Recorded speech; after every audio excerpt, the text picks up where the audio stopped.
Purple Lamp Studios has definitely improved over the years, since their first outing back in 2020, with their built-from-the-ground-up remake of Heavy Iron's SpongeBob SquarePants, Battle for Bikini Bottom. In a span of 5 years, they've managed to remake 2 beloved games from my childhood, as well as release 2 spiritual successors to the aforementioned BFBB. In this video, I'll be covering their latest work, Titans of the Tide. It's just released on November 19th, 2025, and Sponge Me Boy, is it good? That's no shock, as the entire SpongeBob community has been applauding this game, and in my opinion, manages to earn a seat at the table in cartoon mascot platformers. As someone who grew up playing Battle for Bikini Bottom, I was excited to play yet another spiritual successor, as well as put Purple Lamp under the microscope to see just how much they've improved in the last 5 years.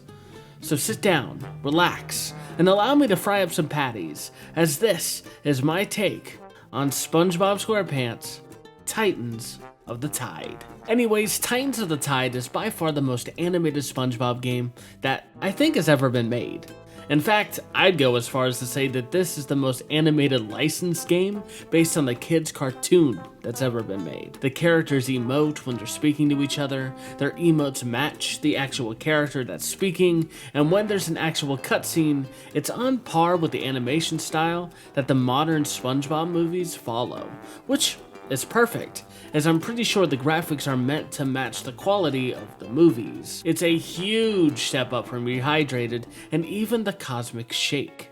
In Rehydrated, the cutscenes were rigid and almost static, as they were trying to be a one-to-one recreation of the original game. Same goes for the dialogue boxes, constantly cutting from one character talking and doing a one-note animation, before cutting to the second character that does the same thing. While Cosmic Shake repeated this formula, they added body movement that not only matched the characters talking, but made sure every scene in the game felt unique and fun to watch. You can argue that the dialogue box scenes in Titans of the Tide are similar to that of Cosmic Shake, but they're definitely better.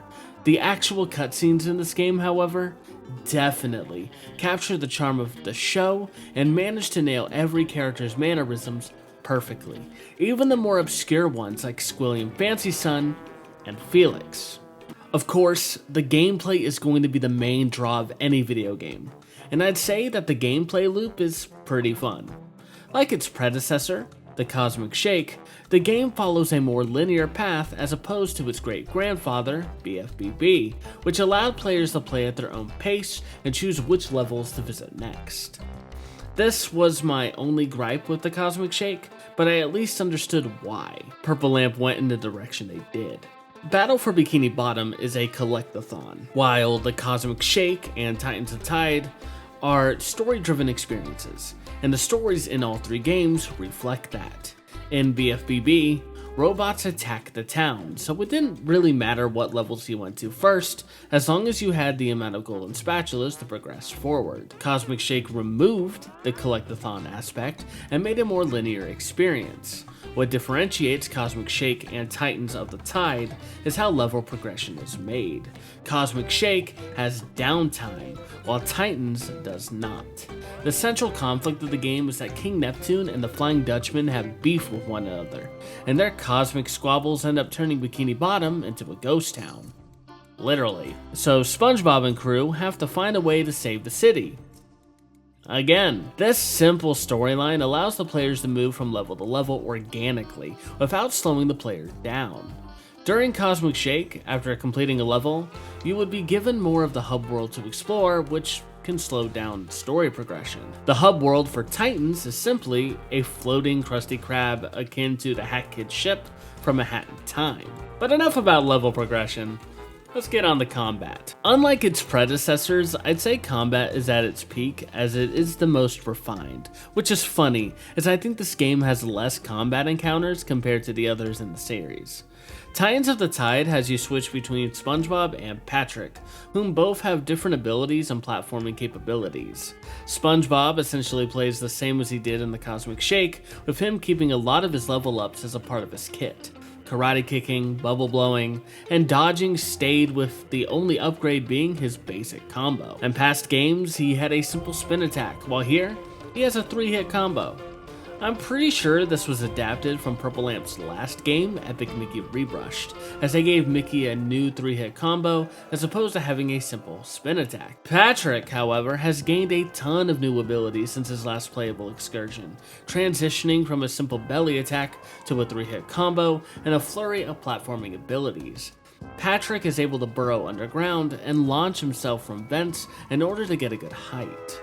He's also able to grab enemies and objects from far away, which serves as a useful platforming tool as well. If I were to be so bold and brash, I'd argue and say that Patrick is actually the main playable character of the game, while SpongeBob serves as another tool in Patrick's kit. Allow me to explain. Throughout the majority of the game, I noticed that a lot of the platforming sections always started with an air vent for Patrick to launch himself from, then use SpongeBob to open a bounce pad or karate kick something down.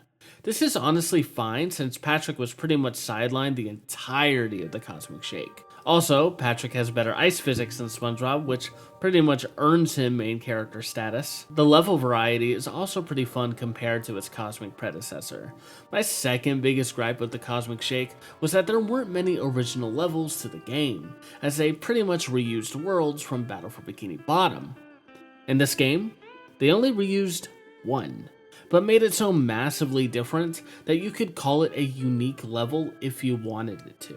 There's Goldfish Island, Neptune's Palace, the Catacombs of Atlantis, Jellyfish Fields, and Haunted Bikini Bottom. My favorite absolutely being Jellyfish Fields, as it covers the entire level in snow and uses a ghostly rendition of the Jellyfish Fields theme from BFBB. I'm a sucker for snow levels, you know? Each level has a main objective and several side objectives for you to complete for 100%. Other than that, there isn't so much to say. As for the post-game, it's definitely better than previous Purple Lamp games, as it features various challenges similar to other famous platformers. Scattered throughout the game, there are various side quests given by the various denizens of Bikini Bottom, some being fetch quests, some asking you to interact with the environment, and some being platforming challenges. Each level contains at least 2 side quests for you to complete, and will never be asked by a character already seen before. Larry the Lobster returns the Passover race quests, which it be surfing down a long slide, or a quick race through a platforming section. These were pretty challenging, as the time that the devs require are usually right at the buzzer. I think every single one of these I had to retry at least twice, because I couldn't find the right path, and even then, I'd be 1 or 2 seconds before the required time. In the engine room of the hub world, Plankton has a challenge portal, where he'll give you challenges based on combat or platforming. I think these are meant to homage the challenge levels from Astrobot or Mario Galaxy, but again, these aren't too challenging. Despite there being a timer, there isn't a hard time that you need to beat. Thank God, because I'm pretty sure I would still be struggling. You just need to complete the challenge. Hidden throughout the game, there are treasure chests and televisions for you to find, which basically help unlock all of Plankton's challenges, as well as help purchase everything from the in-game shop, which is needed if you want to go for that platinum trophy. Personally, I don't understand why there is a shop in the game though, as you can purchase everything from the pause menu as well. Here is where you can use in-game currency to buy unique costumes and decor for the floating Patty Hub world. I'd say that this is a pretty meaty kids game and can be fun to even older fans of the show as well. So, is Titans of the Tide worth it? I'd say yes. Purple Lamp Studios has been proving themselves left and right, that they know what they're doing with the material that they're given. They used what they learned from Rehydrated to make a proper sequel with the Cosmic Shake, and then used what they learned there to make Titans of the Tide. They brought their platforming and combat knowledge from Epic Mickey Rebrushed and made a compelling version of Bikini Bottom to interact with.